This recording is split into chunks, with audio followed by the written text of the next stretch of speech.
السلام عليكم، ازيكم حبيباتي؟ اخباركم ايه؟ اتمنى تكونوا بخير. صلوا على النبي. ما تنسوش اللايك والاشتراك في القناة وفعلوا زر الجرس عشان يوصلكوا كل جديد مننا. ان شاء الله النهاردة مع بعض هنعمل طريقة القرص الفلاحي او القرص بالعجوة. طبعا داخلين على سنة دراسية جديدة وعاوزين بقى حاجة للأطفال يفطروا بيها أو زي سناكس أو كده. فقلنا ان شاء الله نعمل مع بعض القرص دي، قرص بالعجوة مغذية وان شاء الله هتعجب اطفالكم جدا وهتعجبكم برضو لو في الفطار.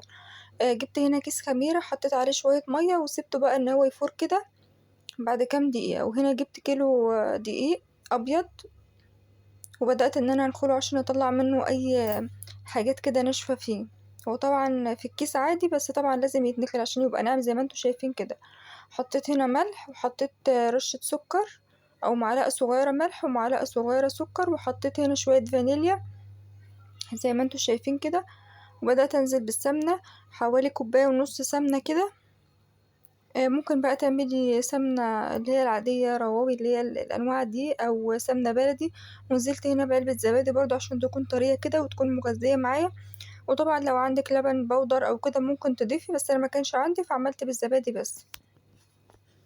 بصوا زي ما انتوا شايفين كده، هبدأ بقى أخلط كل المكونات ببعضها كويس جدا. الخميرة كانت خلاص زي ما انتوا شايفين كده فارت. اتأكدت ان هي كويسة، فبدأت برضو ان انا انزل بيها على العجينة بتاعتي دي، وبدأت اخلطها كويس اوي مع بعضها.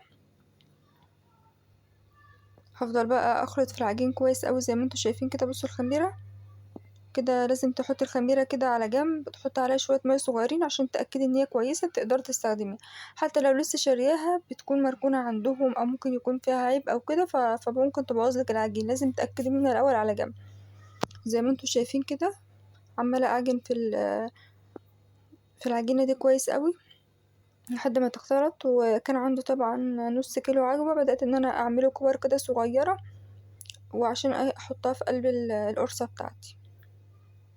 هبدأ بقى ان اخد كل كرة من العجوة دي احطها في القرصة وابططها كده، وبعدين هعمل خطين كده زي ما انتوا شايفين زي بتاعت برا، وان شاء الله طعمها احسن كمان واطرى من برا. بتاعت برا لو سبتها يومين او كده بتلاقيها نشفت زي الحجر معاكي. دي ما شاء الله اللهم بارك كانت طرية جدا وطعمها حلو قوي، وكمان فيها كمية عجوة اكتر من اللي برا. اللي برا مفيش فيها غير قطعة صغيرة. هبدأ بقى احطها في الصواني كده زي ما انتوا شايفين وادخلها الفرن. وانا ما شاء الله اللهم بارك بعد ما طلعت من الفرن زي العسل. طريقة سهلة وبسيطة وما كلفتنيش اي حاجة. حاجات كلها من البيت، شوية دقيق على كوباية ونص سمنة على رشة ملح على رشة سكر على كيس خميرة صغير. والعجوة ممكن تعمليها بعجوة ممكن تعمليها سادة على حسب ما انت عاوزة يعني. جربوا بقى الطريقة دي وقوليلي رأيكم في التعليقات، وما تنسوش بقى اللايك والاشتراك في القناة وفعلوا زر الجرس عشان يوصلك كل جديد. السلام عليكم.